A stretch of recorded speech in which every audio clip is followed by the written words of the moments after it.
الحمد لله والشكر لله الحمد لله والشكر لله أزكى صلاتي وسلامي لرسول الله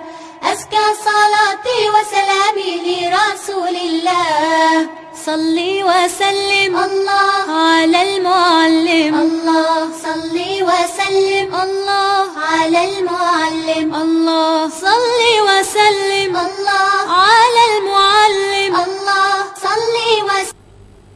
أعوذ بالله من الشيطان الرجيم. بسم الله الرحمن الرحيم. السلام عليكم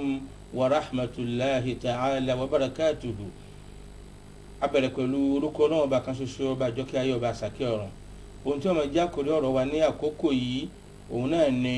atahdhiru min zallati lisan, ká ṣọ́ra níbi oríṣiríṣi àwọn ọ̀nà èyí tí ẹ̀dá fi máa ń fi ẹnu kọ ẹnu àbí ká sọ pé ahọ́n ìdẹ̀ra kan nínú ìdẹ̀ra ọlọ́run ọba tó ṣe fún ọmọ ẹ̀dá ènìyàn. Ahọ́n ọlọ́run ọba dá fún wa láti máa fi jẹ, láti máa fi mu, láti máa fi tọ́ nǹkan wò, á fi máa mọ̀ wípé eléyìí dùn. Ahọ́n òun làwọn láti fi sọ ọ̀rọ̀. Ọlọ́run ló wá mọ iye ènìyàn lónìí tí wọ́n wà ní ààyè ẹgbà lójú ẹgbà mú, wọ́n wà láyé ìbáwí, ẹnu wọn náà ni wọ́n fi kọ́. Ọlọ́run ló mọ iye ènìyàn lónìí tó wà láyé ìgbádùn tó ṣe wípé ọ̀rọ̀ tó sọ òun náà ló sọ di ẹni tí ń bẹ nínú ìgbádùn yẹn. Islam ó ka ẹnu ó kà kún púpọ̀. Ẹ rí wípé tá bá fẹ́ mọ̀ wípé lágbájá yìí èèyàn dáadáa ni, ó mọ̀rọ̀ sọ, ó ní làákàyè láti ibi ọ̀rọ̀ ẹ̀ láti mọ̀, ẹnu náà ló fi sọ, ahọ́n náà ló fi sọ. Islam ó fẹ́ kí mùsùlùmí kọ̀ọ̀kan kó máa mọ̀ wípé Ọlọ́run ọba àwọn rí òun ní gbogbo ibi tí òun bá wà, kó nǹkan Ọlọ́run ọba àwọn ìmọ̀ rẹ̀ kárí gbogbo àyè yòówù lè jẹ́. Ọlọ́run ọba ní àyè tó wà ní orí àlàáràṣí tó gún wà sí, ṣùgbọ́n ìmọ̀ rẹ̀ ó káàkiri gbogbo àyè pátápátá. Torí ìdí eléyìí kí á mọ̀ wípé Ọlọ́run ọba ó fẹ́ kí a ṣọ́ra ká má lo ahọ́n wa ní ìlòkulò. Ọ̀pọ̀lọpọ̀ èèyàn lónìí wọn a máa lo ahọ́n wọn lil ghiba, wọn a fi máa dẹ́gàn, wọn a fi máa sọ̀rọ̀ ẹni ẹlẹ́ni lẹ́yìn, wọn a fi máa dá yẹ̀yẹ́ àwọn èèyàn sílẹ̀, wọn a fi máa fi àwọn èèyàn ṣe yẹ̀yẹ́. Ẹni bá ń lo ahọ́n ní ọ̀nà tá a wí yìí, irú ẹni bẹ́ẹ̀ ó ń lo ahọ́n rẹ̀ lọ́nà tí kò gbà dáa ni. Ọlọ́run sọ ní Al-Qur'ani wípé wala yagtabu ba'dukum ba'dan ayuhibbu ahadukum an ya'kula lahma akhihi maytan fakarihtumuhu. Ọlọ́run ní ẹ má máa ganra yín mọ́ o, kápá kan kó máa dẹ́gàn apá kejì. Ọlọ́run ní só wù yín ni, ǹjẹ́ ó lè tẹ́ yín lọ́rùn bí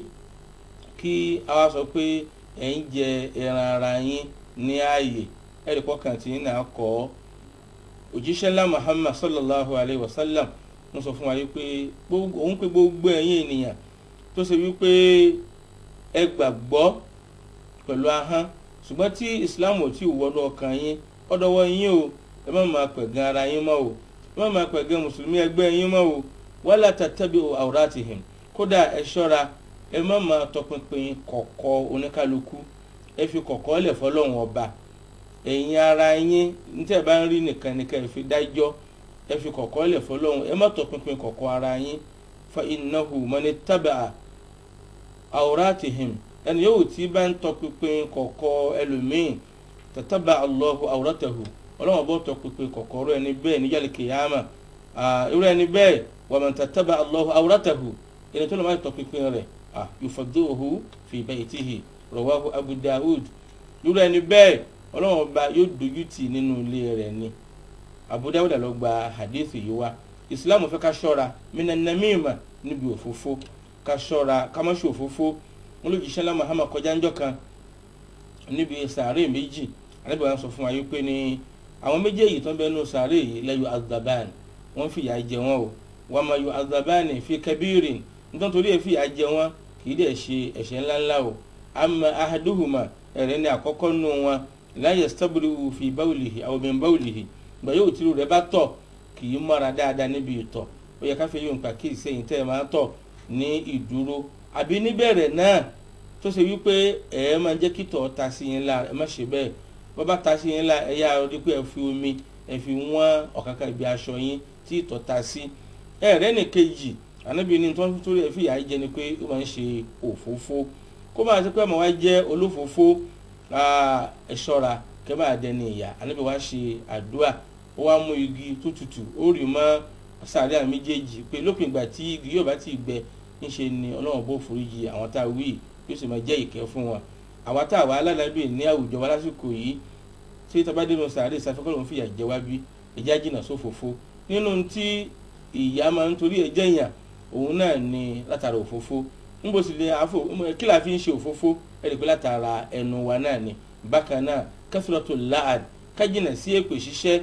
ọ̀pọ̀lọpọ̀ èèyàn lónìí yóò máa ṣépè ọ̀rọ̀ ní tọrọ ta ló gbélé yìí síbi kò ní da fẹ́ni náà ta ló ṣe léyìí Ọlọ́run jẹ́ tiẹ̀ ọ́ da èèyàn burúkú gbogbo àwọn gbólóhùn èpè ńláńlá báyìí a gbọ́dọ̀ jìnnà sí nínú gbogbo ìṣesí wa.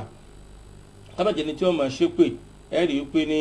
òjíṣẹ́ ńlá Muhammad sallallahu alayhi wa sallam ó jẹ́ kí á mọ̀ wípé nínú ohun tí ó jẹ́ kí àwọn obìnrin ọ̀pọ̀ nínú ná ní ọjọ́ àlùkìyámà gẹ́gẹ́ bí òjíṣẹ́ ńlá Muhammad sallallahu alayhi wa sallam òun náà ni kathratul la'an. wọ́n láwọn obìnrin máa ń ṣépè púpọ̀ wọ́n tó ń gbọ́ mi tó jóbìnrin lákòó má ṣépè mọ́ wọ́n tó ń gbọ́ mi tó jókòó sọ fún ìyàwó rẹ̀ àwọn ọmọ rẹ̀ ẹbí rẹ̀ ará wípé ọ̀nà tí wọ́n fi ní wọná náà ni kó jìnnà sí èpè ṣíṣẹ́. bákan náà kí wọ́n tún jìnnà sí kí wọ́n jẹ́ni tí wọ́n máa ṣe aláìmoore sí Ọlọ́run ọba tí ọlá rẹ̀ ga. ẹ rí i pé ahọ́n náà lèèyàn fi ṣàìmoore fọlọ́run nígbà tí bá ń sọ wípé lágbájá kí ló ṣe tẹ́gbẹ́ rẹ̀ ò ṣe àbí ń ṣépè náà ni. gbogbo ọ̀nà wọ̀nyí ìlò ahọ́n sí ọ̀nà tí kò yọ Ọlọ́run ọba nínú ni. bákan náà ànábì ní ńgbà mí ń bẹ ẹlòmíì sọ̀rọ̀ ọ̀rọ̀ tó bá sọ yìí ó ti kọlu ìbínú Ọlọ́run ọba kò sí nímọ̀ ẹlòmíì sì ń bẹ yóò sọ ọ̀rọ̀ míì yóò fi kọlu ìyọ́nú Ọlọ́run ọba yóò fi ṣe kòńgẹ́ ìyọ́nú Ọlọ́run ọba òun sì mọ̀ pé tóun sọ yìí òun sì fi kọlu ìyọ́nú Ọlọ́run ọba torí náà ẹja ṣọ́ ahọ́n wa. òjíṣẹ́ ńlá Muhammad sallallahu alayhi wa sallam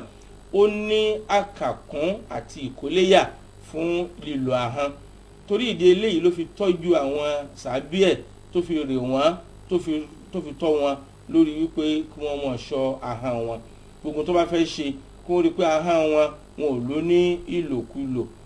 kódà ó fà kí ànábì sọ wípé ń sọ fẹ́nìkan wípé ànábì ń sọ̀rọ̀ tó pọ̀ fún ẹnìyẹn ànábì ń sọ fún wípé ní ala akhbiruka ọ̀jẹ̀ ń sọ fún ọ bí malaki dhalika kullihi ntọ́lọ́run fi lè kó ọ yẹmi gbogbo aburú tó ń sọ yìí. ànábì ní kó ahọ́n rẹ kó dúró ẹnìyẹn wá ń béèrè yìí pé wo òjíṣẹ́ Ọlọ́run ṣọ́lọ́run fi bí ahọ́n wa mú wa ni. ànábì ní kí ló ń wí yìí ọmọ wípé ní Ọlọ́run ò ní torí nǹkan míì mú yẹn jẹ́lẹ̀ kìyàmọ́ bí kì bá ṣe látara látara ahọ́n èyí tí èèyàn bá lò ní ìlòkulò. ká ṣọ́ra min kathratil fudul fún ọ̀pọ̀lọpọ̀ ọ̀rọ̀kọ̀rọ̀ ọ̀rọ̀ sọkúsọ nítorí pé aráyè àwọn á sọ̀rọ̀ kutukutu àròyé ẹlẹ́jọ́ wẹ́wẹ́ ẹjọ́ wẹ́wẹ́ ọ̀hún ó máa ń ba iṣẹ́ ẹni jẹ́ ni yíyí sọ̀yìn ẹni tí ń lo ahọ́n sí ọ̀nà tó lọ́wọ́ bọ̀ fẹ́ ni. bákan náà al-khawdu fima la ya'ni al-muslimi kéèyàn ṣọ́ra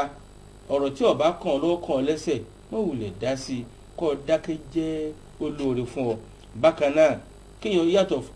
yàgò fún badha'atil lisan nítorí fà á kí èèyàn máa lo ahọ́n rẹ̀ ńlòkulò. bákan náà bí wàhálà bá ṣẹlẹ̀ sẹ́dá ẹlòmíì a máa ṣe ọ̀rọ̀ sọ yéè òun gbé o lágbájá àwọn tí olóore òun ló ti lọ yìí o Ọlọ́run ọba ó ṣe yí dá o Ọlọ́run ọba ó ṣe kà fóun o. ahọ́n náà lèyàn fi ń sọ̀sọ̀kúsọ báyìí téèyàn fi ń sọ fọ́lọ́run ọba wípé Ọlọ́run ọba ò ṣe dá ebó wọ Ọlọ́run ọba ló mú ẹnìyẹn wá sáyé ńjọ́ náà lọ́hùn tí wọ ọ̀mọ̀gbà náà ó sì wọ Ọlọ́run ló mú ẹni náà lọ ká ṣọ́ra ká má lo ahọ́n wa fún gbogbo jákujàku báyìí. bákan náà gbogbo ń tàbá sọ ká rí pé ọ̀rọ̀ tó dá wa lójú ni a kì í sọ ọ̀rọ̀ tí ó bá dáni lójú ọ̀rọ̀ tó bá dáni lójú là á sọ ọ̀rọ̀ tí ó bá dá ọ lójú tó mọ pàtàkì rẹ̀ àbọ̀ mọ ìpìlẹ̀ rẹ̀ àbọ̀ mọ òdodo rẹ̀ yàgò fún ọ̀rọ̀ báwọn. torí náà ẹ̀yẹ ló sìn Ọlọ́run ọ̀dọ̀wọ̀ wa káwo inú al-Qur'an Ọlọ́run bá sọ̀rọ̀ wípé wa inna alaykum lahafizin kiraman katibin ya'lamuna ma taf'alun Ọlọ́run lọ́dọ̀wọ́ yín o ẹ mọ̀ wípé gbogbo bẹ́ẹ̀ ṣe wà yẹn bẹ́ẹ̀ lẹ ní àwọn èèyàn kan bẹ́ẹ̀ lẹ ní àwọn ẹ̀dá kan tí wọ́n ń ṣọ́ yín tí wọ́n ń sọ ohun tẹ̀ ń ṣe tí wọ́n ń sọ ohun tẹ̀ ń sọ ìkan bẹ lọ́wọ́ ọ̀tún ń kọ́ṣẹ́ olóore tí ẹ bá ṣe kalẹ̀ náà màláíkà ìkan bẹ lọ́wọ́ òsì ńkọ́ ntọ́ bá sọ àbí ntọ́ ṣe tó jẹ́ aburú ìwọ lè gbàgbé ọlọ́run ọba tó dá ọkọ̀ gbàgbé o àwọn tá a wí tá a ní wọ́n mọ̀ kàn tá a wí kalẹ̀ màláíkà ni wọ́n ẹni àpọ́nlé ni wọ́n lọ́dọ̀ ọlọ́run wọn kì í sọ̀sọ́kùsọ wọn kì í sì ṣe ìṣekúṣe torí náà ọ̀dọ̀ ẹnì kọ̀ọ̀kan wa ká ṣọ́ ahọ́n wa ọ̀nà tá a lè gbà lo ahọ́n wa tí ọlọ́run bá fi lè yọ́nú sí wa òun náà ni ká gbìyànjú kí a rí wípé à ń sọ gbólóhùn tó dáa bákan náà al-amru bil ma'ruf ká máa pàṣẹ dáadáa nínú tá a fi rí ìyọ́nú ọlọ́run ọba tá a lo ahọ́n wa sí tó dáa ni wan nahyu anil munkar ní tí ọba dáa ká jìnà sí ká pààyàn láti pé ẹ jìnà sí as-sidqu ká fa ahọ́n wa sòdodo